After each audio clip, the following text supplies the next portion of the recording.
Bienvenido a casa. Es un gusto tenerte aquí.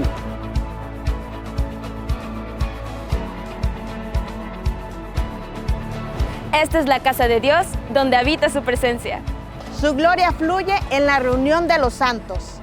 Sus ojos están abiertos, sus oídos prestan atención A la oración en este lugar. Un día en la casa de Dios es mejor que 1000 fuera de ella. Somos parte de un propósito eterno. El diseño divino está en ti. Su voluntad para tu vida fue escrita antes de que nacieras.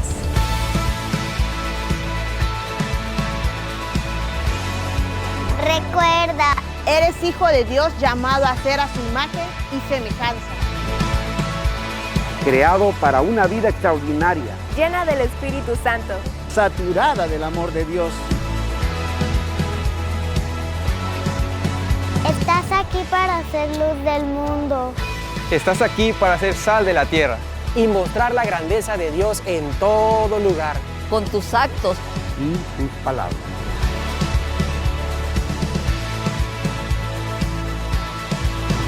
Adora a Dios. Alaba su santo nombre. Exáltale porque Él vive. La iglesia siempre será tu casa.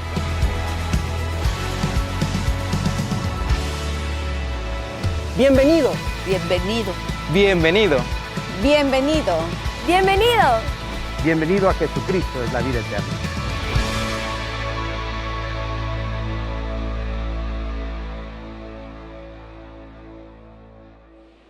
Amén. Dice la palabra del Señor que cuando Jesús oró aparte con los discípulos, Él les dijo: quédense aquí, yo voy a ir un poco más adelante a orar al Señor, velen y oren para que no entren en tentación.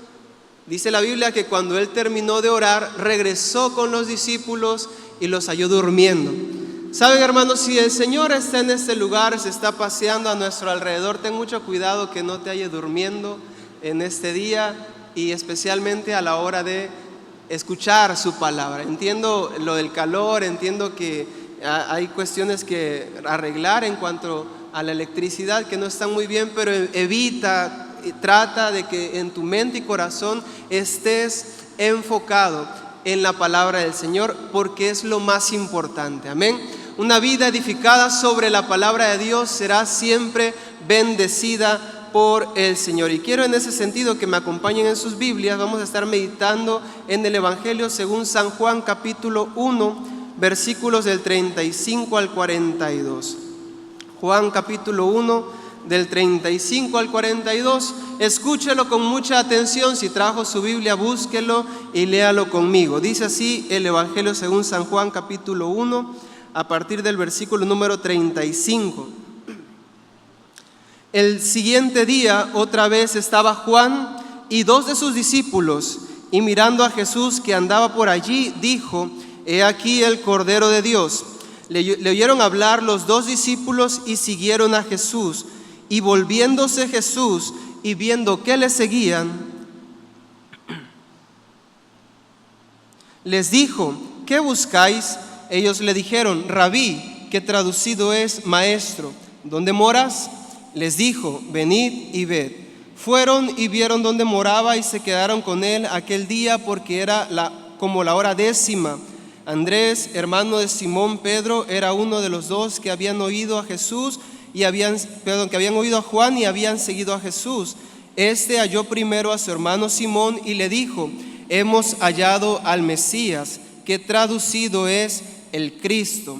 Y le trajo a Jesús, y mirándole Jesús dijo: tú eres Simón, hijo de Jonás, tú serás llamado Cefas, que quiere decir Pedro. Bien, el mensaje del día de hoy lo he titulado El plan de Andrés, y quiero que me siga con mucha atención, porque quiero por lo menos mencionarle 3 aspectos importantes que yo conozco o comprendo de la historia que acabamos de leer acerca de los discípulos que eran de Juan, pero pasaron luego a ser de Jesús. Miren, hermanos, hay un problema en cuanto al evangelismo actual. Muchas de las iglesias en Estados Unidos, hay investigaciones, hay estudios que han traído a colación un problema fundamental en cuanto a evangelismo. Muchas iglesias en Estados Unidos y en Europa, las personas o creyentes que dicen tener fe cristiana coinciden en muchas de ellas que compartir su fe no es relevante.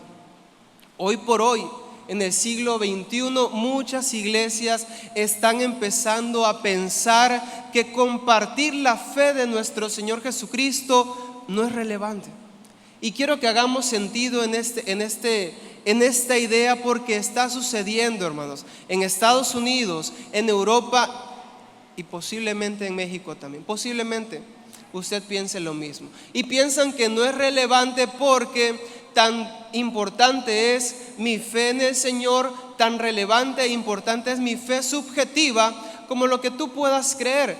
Respetemos cada uno la fe de los demás, y basándose en esa premisa nos hacemos creer a nosotros mismos que la evangelización no tiene sentido, toda vez que mi fe es tan válida como la del otro.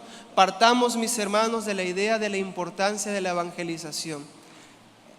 Quedemos claros en que el Evangelio de Mateo, hablándonos del capítulo 28, del 18 al 20, nos dice claramente que la gran comisión fue dada por el Señor a su iglesia, de todas las edades, de todas las épocas, de todo momento. ¿Y qué dice la gran comisión? Vayan por todo el mundo y prediquen el Evangelio a todas las naciones, bautizándolos en el nombre del Padre, del Hijo y del Espíritu Santo, y enséñenles que guarden todas las cosas que yo les he mandado. Y aquí yo estoy con ustedes todos los días hasta el fin del mundo. La evangelización es fundamental. Partamos de esa premisa, que en tu mente y corazón no quepa la duda de si tienes o no que hacerlo. Es fundamental para un creyente en Jesucristo predicar el Evangelio, anunciar las virtudes de aquel que nos llamó de las tinieblas a su luz admirable. Amén. Pensemos en eso y creamos que es así. Ahora, sujetándonos a esta idea de que es fundamental predicar el Evangelio, quiero compartir con ustedes 3 aspectos que yo encuentro en Juan capítulo número 1. El primero de ellos se encuentra en el versículo número 37 y 38. El apóstol Juan dice en su Evangelio: le oyeron hablar los 2 discípulos y siguieron a Jesús. Y volviéndose Jesús y viendo que les seguían, les dijo: ¿qué buscáis? Ellos le dijeron: Rabí, que traducido es maestro, ¿dónde moras? Lo primero que yo encuentro, mis hermanos, en la historia de estos discípulos es disposición espiritual. Disposición espiritual. Saben, mis hermanos, para predicar el Evangelio uno tiene que comprender que el punto fundamental de la predicación se basa en quién lo está predicando. Yo no puedo anunciar un evangelio que no creo. Yo no puedo anunciar un evangelio que no comprendo, y yo no puedo anunciar un evangelio que no estoy viviendo. El primer punto es disposición espiritual. ¿Por qué? Pregúntese usted, ¿por qué es que los discípulos de Juan escucharon a hablar de Jesús cuando dijo: este es el Cordero de Dios, y siguieron a Jesús? ¿Por qué hicieron eso? Porque en primera instancia ellos eran discípulos de Juan, dice la Escritura. Ahora, ¿por qué eran discípulos de Juan? Porque el mensaje de Juan era relevante para sus vidas. ¿Y cuál era el mensaje de Juan? La Biblia dice que Juan predicaba y decía: arrepiéntanse porque el reino de los cielos se ha acercado. Cuando estas personas, Andrés y el otro discípulo, escuchan predicar a Juan y notan en su predicación que habla del reino de los cielos, ellos deciden hacerse discípulos de Juan. Es en esta sintonía, siendo discípulos de Juan, que escuchan de Jesús. Es decir, en el corazón de estas 2 personas había una necesidad espiritual, había una disposición de buscar algo más allá de este mundo. No estaban conformes con los bienes materiales, no estaban conformes con la idea de vida que se presentaba delante de ellos, anhelaban algo distinto y creían que Juan lo traía. Cuando escucharon a Juan hablar de Jesús, dijeron: Juan nos está hablando de él, vamos con él. El primer punto, mis hermanos, es disposición espiritual. Y quiero iniciar por esto, porque el fundamento de toda vida cristiana se trata de disposición espiritual, de tu tiempo y tu relación con Dios. De cuánto anhelas tú la presencia de Dios, o de cuán relevante es para tu vida el evangelio de nuestro Señor Jesucristo. ¿Por qué estás en la iglesia? ¿Por qué venimos cada domingo? ¿Por qué vas a tu célula o vas a tu planeación? ¿Cuál es tu contexto espiritual y cuál es la disposición de tu vida? Es importante contestar estas preguntas. Uno no puede predicar un evangelio que no comprende, que no conoce y que no le interesa. Solamente cuando tú estás lleno de la presencia de Dios, anhelas que otro se llene de la presencia de Dios. Solo cuando tú llegas a la verdad de nuestro Señor Jesucristo, anhelas que alguien más venga a la verdad de nuestro Señor Jesucristo. Saben, hermanos, a mí me llama mucho la atención aquí, Juan capítulo 1, dice la Biblia que cuando estas personas fueron invitadas por el Señor a seguirlo, fueron y vieron dónde moraba. Y ponga atención, la Biblia dice en el versículo número 39, se quedaron con él aquel día, porque era como la hora 10. Dice la escritura que estos dos discípulos de Juan, cuando se acercaron a Jesús, no dijeron en su corazón: oye, como que ya se hizo tarde, ¿no? Como que ya es tiempo de que volvamos con nuestra familia. Como que ya es momento de que estemos otra vez en nuestras labores. Dejé desamarrado el barco a la orilla del mar de Galilea, vamos a buscarlo. Dice la Biblia que estos dos discípulos llegaron con Jesús y se quedaron con él. ¿Hasta cuándo, mis hermanos? Toda la noche. Se quedaron con él y despertaron con Jesús. Hoy, no sé qué horas son ahorita, no tengo el reloj, pero son como 11:30, mis hermanos. Yo espero que ninguno de nosotros a las 12 del día diga: ya es hora de irnos, vamos a ponernos de pie y nos vamos al estacionamiento, porque ya pasó el tiempo del culto. La Biblia nos dice que una persona con disposición espiritual se queda con Jesús. Amén, hermanos. ¿Cuánto tiempo pasamos con Jesús? En este sentido, me gustaría recomendarles una canción de nuestro hermano Marcos Vidal. Búsquela allá en su casa cuando tenga un poco de tiempo. La canción se llama Discípulos. A mí me gusta mucho esa canción. Habla acerca de una realidad muy importante. En aquella canción nuestro hermano Marcos Vidal dice: ya no quiero recibir solo tu pan, mi alma quiere conocerte de verdad, habitar en tu presencia, despertarme junto a ti, para que sea formada en mí tu imagen. Es mi deseo y yo espero, y mi oración también es que la iglesia Jesucristo es la vida eterna tenga la disposición espiritual de acercarse a Dios, anhelar el evangelio para poder compartir el evangelio de nuestro Señor Jesucristo. Busquemos al Señor con todo nuestro corazón, anhelemos su presencia, que el calor, las adversidades y los problemas que enfrentamos no sean algo que nos impida buscar la presencia de Dios cada día en nuestras casas, en nuestro tiempo devocional, en nuestro tiempo a solas con Dios. Aquí en la casa del Señor tengamos, mis hermanos, disposición espiritual. ¿Cuántos dicen amén? Disposición espiritual. Punto número 2. Sigamos ahí en el Evangelio según San Juan, capítulo número 1. Una vez que los dos discípulos de Juan llegaron con Jesús y se quedaron con él toda la noche, la Biblia dice en el versículo número 40, dice la escritura: Andrés, hermano de Simón Pedro, era uno de los dos que había oído a Juan y habían seguido a Jesús.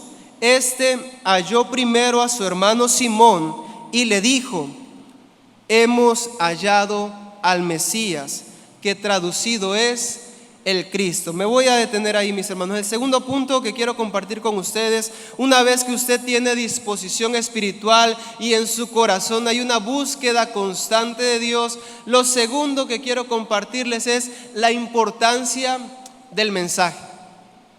Dice la Biblia que Andrés, el día siguiente, después de estar con Jesús, fue con Pedro. ¿Y qué le dijo, mis hermanos? Se acercó a Pedro y le dijo: Pedro, hemos hallado al Mesías. Ahora, mis hermanos, esta expresión es un poco, es corta, no nos demuestra mucho, pero lo que sí nos dice es que Pedro también estaba buscando al Mesías, porque la expresión de Andrés no fue: Pedro, ¿te acuerdas que los profetas decían que iba a venir un Mesías? No, mis hermanos. La expresión de Andrés no fue: Pedro, ¿te acuerdas que el otro día en la sinagoga? No, hermanos. La expresión fue: Pedro, hemos hallado al Mesías. Andrés, Pedro y el otro discípulo buscaban la misma cosa, buscaban a la misma persona, deseaban encontrar al Mesías. Y Andrés lo encontró. Corrió con Pedro y le dijo: Pedro, ya lo encontramos, ya está aquí, está junto a nosotros. Había un deseo, ¿no? Y quiero compartir con ustedes la importancia que tiene el mensaje, porque vivimos en una cultura asistencialista, mis hermanos, paternalista, en la cual creemos que otro es responsable de nuestra propia vida. Pensamos que el gobierno tiene que satisfacer nuestras necesidades. Creemos que nuestro jefe o patrón está obligatoriamente responsable de nuestras necesidades. Y en el ámbito espiritual hacemos lo mismo, mis hermanos. Pensamos que el líder de célula es el que tiene que dar los estudios. Pensamos que el supervisor es el que tiene que ir a visitar a los alejados. Creemos que aquel hermano que tiene más tiempo en el evangelio es el que tiene que ir a predicar. Hermanos, terminemos con la actitud asistencialista de creer que otro tiene que venir a ayudarme a hacer algo que la Biblia mencionó que es un mandamiento individual. Mateo 28, del 18 al 20, no es un mandamiento congregacional. Él les dijo a cada uno: vayan y prediquen el evangelio. Mateo, ve por todo el mundo y predica el evangelio. Pedro, ve por todo el mundo y predica el evangelio. Juan, ve por todo el mundo y predica el evangelio. No le dijo: pues son 12, ahí vean cómo le hacen, vaya uno, luego el otro, vaya el que más sabe. La Biblia dice: los mandó a todos. Así también nosotros, mis hermanos. La responsabilidad del evangelismo es de la iglesia del Señor. No es solo del líder, no es solo del supervisor, no es solo del subcoordinador, no es solo del coordinador, no es solo del pastor. La responsabilidad del evangelismo es de todos nosotros. Ahora, yo sería malo si no les doy algunas herramientas. Entiendo que no todos podemos o sabemos predicar el evangelio. Sé que a algunas personas nos cuesta trabajo, pero quisiera, mis hermanos, invitarlos a pasar de la actitud reactiva de decir: voy a llevar un invitado a mi célula, a la actitud proactiva de decir: le prediqué el evangelio a fulanito. Es muy diferente decir: voy a invitar a fulanito a la célula, a decir: yo le prediqué el evangelio a fulanito.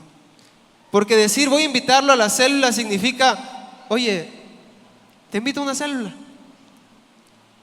¿Y qué es una célula? No, pues ahí leemos la Biblia, ahí oramos a Dios, ahí comemos. Así invitamos a veces, mis hermanos. Ya no, les invito a elevar nuestro nivel, dar una milla extra, avanzar hacia la perfección, al mejoramiento.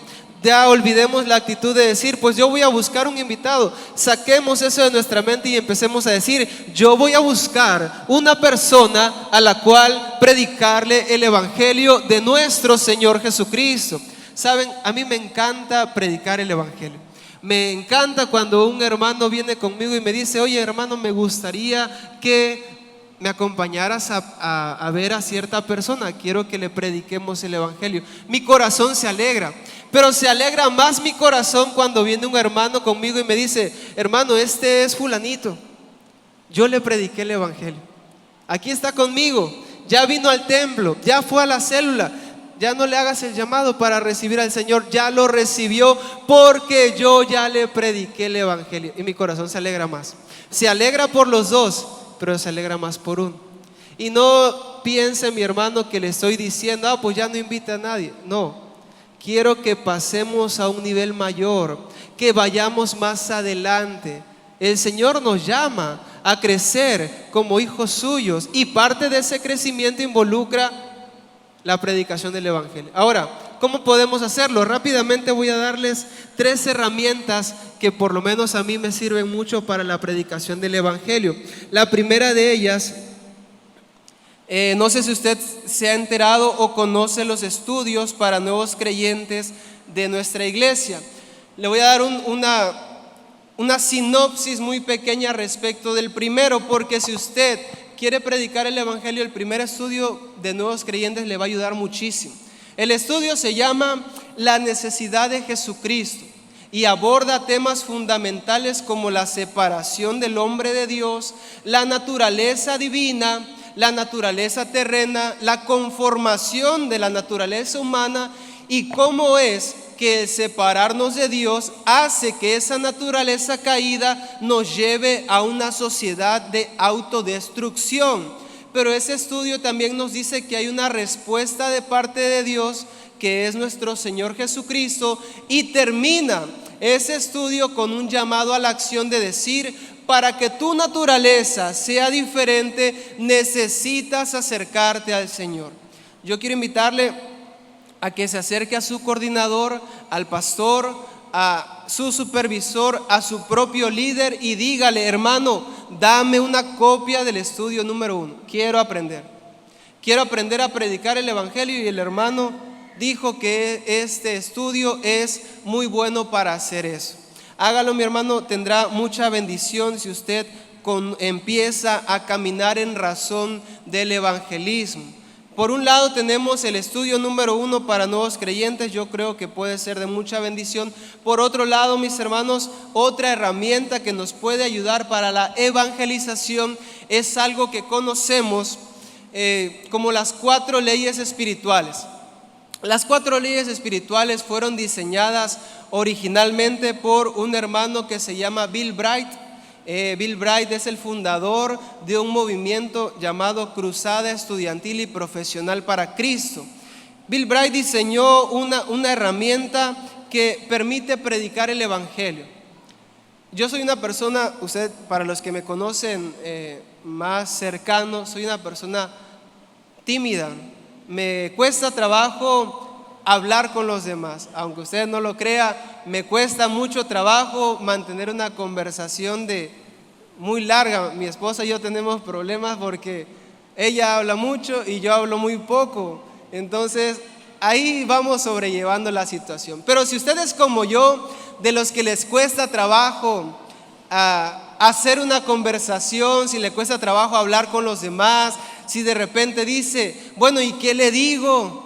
Sí, está el estudio y está perfecto, pero el estudio número 1 de nuevos creyentes ayuda mucho a las personas que les gusta hablar. La particularidad de las 4 leyes espirituales es que te permiten iniciar una conversación con una pregunta. Las 4 leyes espirituales inician con la pregunta, y esto es importante, relevante: ¿ha oído usted hablar de las 4 leyes espirituales? Y de esa premisa el autor Bill Bright hace su fundamentación. ¿Ha oído usted hablar de las 4 leyes espirituales?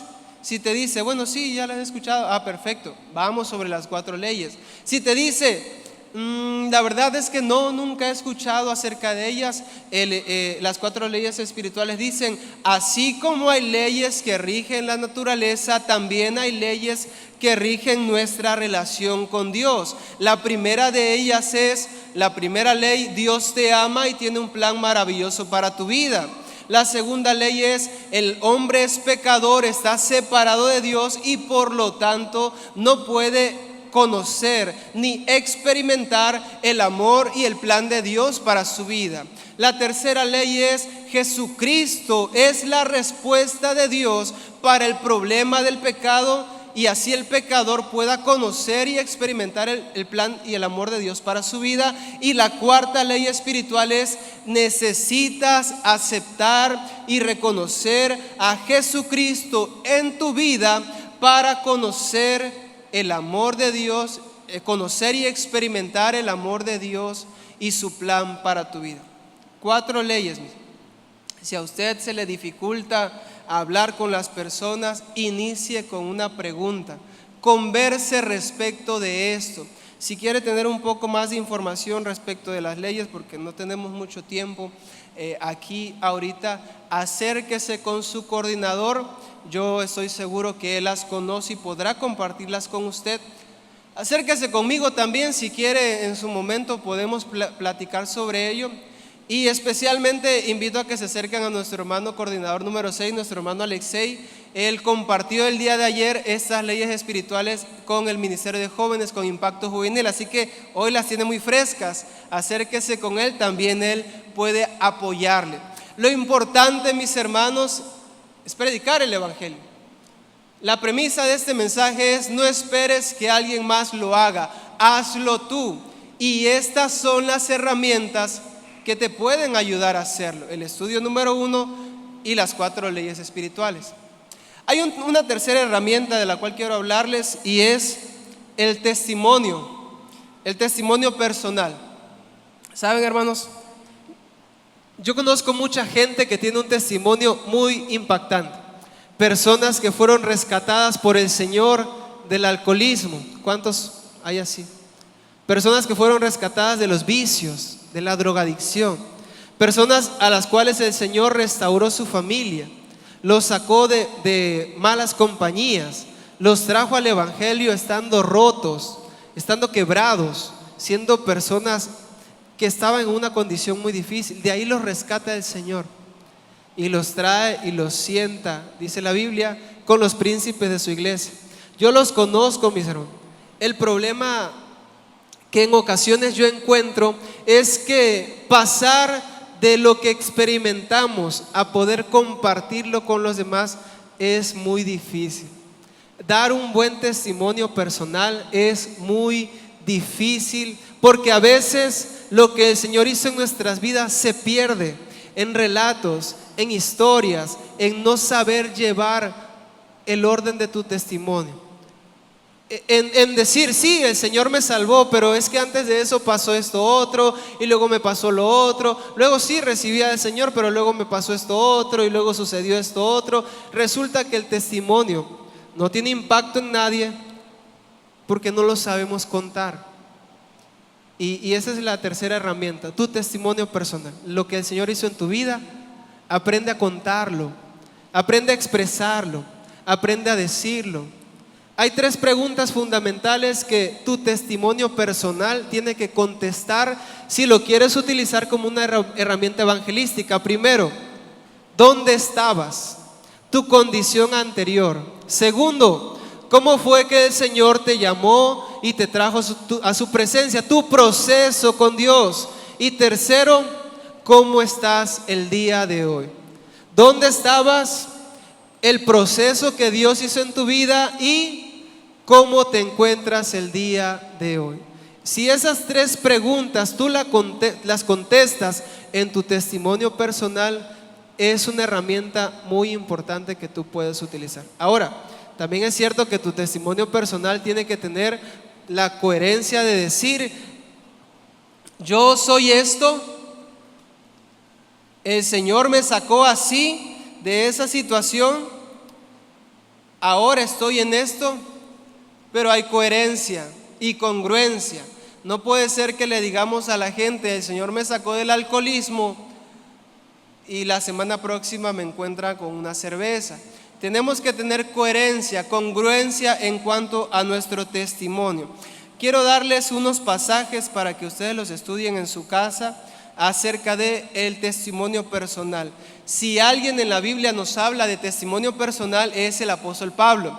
Busquen en su casa, apúntelo escríbalo en su teléfono, Hechos, capítulo número 9, versículos del 1 al 19. Hechos 9, del 1 al 19, nos cuenta la historia de Jesús narrada por Lucas en el libro de los Hechos, los testimonios que él recogió de la conversión de Pablo. Hechos 9, del 1 al 19. Luego, en el capítulo número 22, versículos del 1 al 29, encontramos al apóstol Pablo relatando su testimonio. En Hechos 9 usted conoce la historia de Pablo narrada por Lucas acerca de los testigos que estuvieron cerca de él, y luego Pablo mismo narra su testimonio en Hechos 22 del 1 al 29. Lo que quiero que haga en su casa, mi hermano, para que usted avance en razón de su testimonio como herramienta de predicación, es compare lo que dice Hechos 9 con Hechos 22, compare las dos historias y dése cuenta de cómo Pablo contesta las tres preguntas que le estoy invitando a contestar. ¿Dónde estaba? ¿Quién era yo? Mi proceso con el Señor y ahora qué estoy haciendo. Haga eso con su testimonio también. Y usted puede decir, ay hermano, lo que pasa es que ya con eso, pues ya es muy artificial, pues ya es una fórmula, ya no tiene el mismo impacto. Yo quiero que sea muy natural. Hermano, si alguien era muy natural y muy propio en cuanto a su manera de hablar y las ideas que él argumentaba, era Pablo. A él no lo podemos tachar de inventarse una historia, no lo podemos tachar de ser artificial en lo que decía. Decía lo que sabía que había pasado y lo decía de tal manera que la gente que lo escuchaba se convencía. Yo quiero que también usted haga eso, porque le conozco a muchos de ustedes, sé que su propia vida es de impacto para los demás, pero aprendamos a contar nuestra historia personal. Amén, hermanos. Punto número 3, y es el último con el cual quiero cerrar, Juan capítulo número 1. Andrés habló con Simón y le dijo, hemos hallado al Mesías, que traducido es el Cristo. Versículo número 42. Para terminar este mensaje, la Biblia dice, y le trajo a Jesús, y mirándole Jesús dijo, tú eres Simón, hijo de Jonás, tú serás llamado Cefas, que quiere decir Pedro. El tercer punto de este mensaje, mis hermanos, es un llamado a la acción. El primer punto es disposición espiritual, tenemos que estar listos para predicar. El segundo punto es el mensaje mismo, la propia conversación. El tercer punto es actuemos en razón del evangelismo. Hermanos, yo he ido a algunas planeaciones de algunos de mis hermanos. Cuando estamos revisando el compromiso de invitados, hablamos, fulanito, ¿invitaste a Menganito? Pues sí lo invité, pero no llegó. Fulanita, ¿invitaste a Juan? Dijiste que ibas a invitar a... Sí lo vi, el otro día fui a su casa, pero pues no vino a la célula. Viene una persona que empezamos a darle estudios de nuevos creyentes a la hora de su bautismo, le damos el cuarto estudio, él dice, sí, voy a bautizarme, quiero tomar ese compromiso con Dios. Y el hermano que lo invitó está aquí parado afuera, en el lobby, en la fuente, en el portón, y tú le preguntas, ¿y qué haces? Estoy esperando a mi invitado. Quiero hacer mucho énfasis, mis hermanos, en la actitud de de Andrés. La Biblia dice que Andrés fue con Pedro, se acercó a Pedro y le dijo, Pedro, hemos hallado a Jesús. Y la Biblia no dice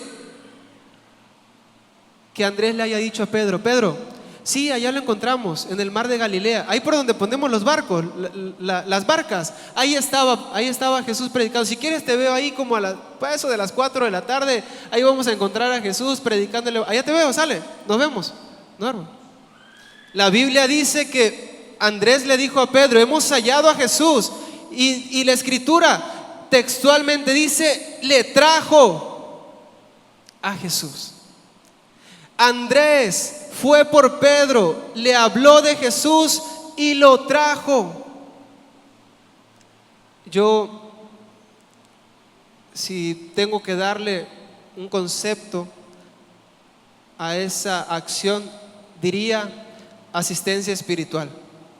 No se trata, mis hermanos, de ir y decirle a la gente, pues allá te veo en la célula, pues allá te alcanzo, pues allá te espero. Vamos, mis hermanos, prediquemos el evangelio y traigamos a Jesús a las personas, acerquémoslos al Señor. Yo siempre he contado el testimonio de un hermano que se llama mi hermano Felipe, un anciano de la iglesia. No se encuentra con nosotros, él va a la iglesia Jesucristo de la Vida Eterna, sector sur, y él siempre que lo veo, me gusta mucho conversar con él. Siempre me cuenta la misma historia. Me dice el hermano Felipe, lo que pasa es que yo vine al Señor porque siempre, cada domingo iba el pastor Enrique y se paraba afuera de mi casa, decía el hermano Felipe. Y entonces ahí estaba el pastor Enrique tocando. Felipe, ya vine a buscar, y el hermano Felipe no salía y no salía. Y ya al rato después me decía este hermano, pues ya como que me daba cierta pena, y ya ahí salía yo y le decía, ¿qué pasó, hermano? Vine por ti. Y aquel hermano le decía, mira, hermano, es que ando en short, traigo esta playera, traigo estas sandalias, no puedo ir ahorita. Y el pastor le decía, no te preocupes, aquí te espero. Y aquí te espero, ve, cámbiate de ropa. Y entonces el hermano, bueno, no era hermano en ese entonces, aquel hombre entraba y decía, híjole, pues ya me vio, ya me saludó. Y allá iba Felipe, se bañaba, se cambiaba de ropa, y con el pastor Enrique se subía a su auto y lo traía al templo. Mucho tiempo. El hermano Felipe es un hermano 65, el hermano Ulises, 65, 70 años, es un anciano, ¿no? Toda su vida en el evangelio, y ahí sigue, hermano. Pero ¿cuál fue la diferencia? Una persona que un día dijo, voy a predicarle el evangelio al hermano Ulises y lo voy a esperar, le voy a anunciar el evangelio y voy a pararme en su casa y le voy a decir, vengo por ti porque te quiero llevar a Jesús. Vengo por ti porque quiero hablarte del evangelio, porque quiero que lo conozcas, quiero que tú comprendas el poder de Dios, quiero que en tu corazón nazca el Señor Jesucristo para que tu naturaleza cambie. Había una persona dispuesta a hacer eso. Pero nosotros, mis hermanos, yo lucho mucho con aquellos que dicen, hermano, pero es que ya le dije, pero no quiere nada. Bueno, ¿y cuándo fuiste a buscarlo para la célula? No, pues yo le dije que es el viernes a las 6 en mi casa. No es así, hermano. Andrés nos demuestra que hay que ir por ellos y traerlos, acercarlos a Jesús, acercarlos, sus primeros pasos, los primeros caminos. Cuando él empieza a ser como un bebé y empieza a dar sus primeros pasos espirituales, usted está ahí con él, lo asiste espiritualmente y le dice, vamos adelante, vamos adelante, vamos adelante. Y cuando ve que anda solo, le dice, gloria a Dios. Gloria a Dios porque te veo caminar firme. A mí me emociona mucho el pensar que hay personas que tú ves la primera vez que vienen al Señor y cómo el Señor toca sus vidas, transforma su corazón, y después de eso puede decir, ahí va el hermano, ahí va este hermanito que no quería nada con Dios, pero alguien dijo, yo lo voy a traer a Jesús, yo voy a ir por él. No le voy a decir al líder, pues ahí traje un invitado. No, yo voy a predicarle, yo le voy a hablar de Jesús y luego yo lo voy a traer a él. Voy a traerlo al Señor porque sé que ese es el llamado de Dios para mi vida. No estoy esperando que alguien lo haga por mí, lo haré porque el Señor me llama a eso. Pónganse de pie, por favor, vamos a terminar. Quisiera orar por todos ustedes y por la palabra del Señor. Bendito Dios, Padre bueno, muchas gracias por tu palabra. Gracias, Padre, por la comprensión de las verdades espirituales. Gracias, Señor, porque comprendemos a través de las Escrituras que necesitamos tener disposición espiritual, entendidos en mente y corazón de lo que tú quieres que nosotros hagamos, pero sobre todo, Señor, pasar tiempo contigo, disfrutar tu presencia y, Padre, que se haga en nosotros tu imagen y semejanza. Deseamos con todo nuestro corazón ser discípulos, ser cristianos llenos de fe y del conocimiento de tu palabra.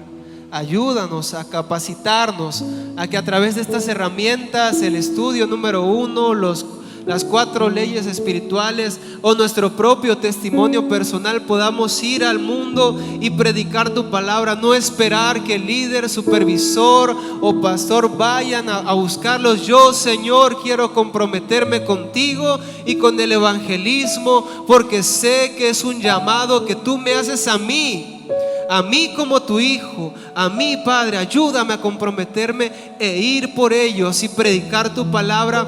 Pero también, Padre, ayúdame a ir por ellos y traerlos a Jesús, traerlos al Señor Jesucristo, acercarlos a la piedra viva, al fundamento de la esperanza. Que vengan, Jesús. Ayúdanos, Padre, a que vengan por ti, pero danos las herramientas y la disposición para no cansarnos y decir, pues cuando quiera vengan. Vamos, Señor, ayúdanos a ir por ellos. Muchas gracias por tu palabra, muchas gracias por tu misericordia. Lo ponemos en tus manos, en el nombre de nuestro Señor Jesucristo. Amén. Amén. Dios les bendiga, mis hermanos.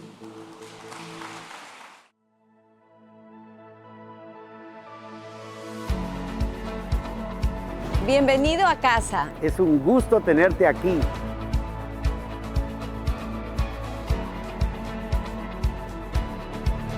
Esta es la casa de Dios, donde habita su presencia. Su gloria fluye en la reunión de los santos. Sus ojos están abiertos, sus oídos prestan atención A la oración en este lugar.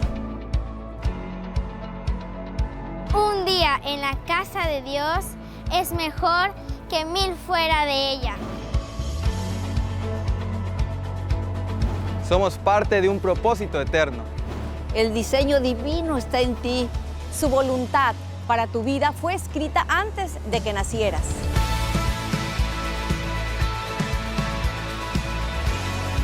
Recuerda, eres hijo de Dios, llamado a ser a su imagen y semejanza. creado para una vida extraordinaria, Llena del Espíritu Santo. saturada del amor de Dios. Estás aquí para ser luz del mundo. Estás aquí para ser sal de la tierra. Y mostrar la grandeza de Dios en todo lugar. Con tus actos, Y sus palabras.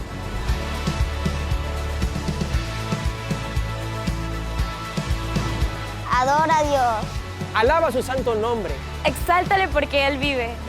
La iglesia siempre será tu casa.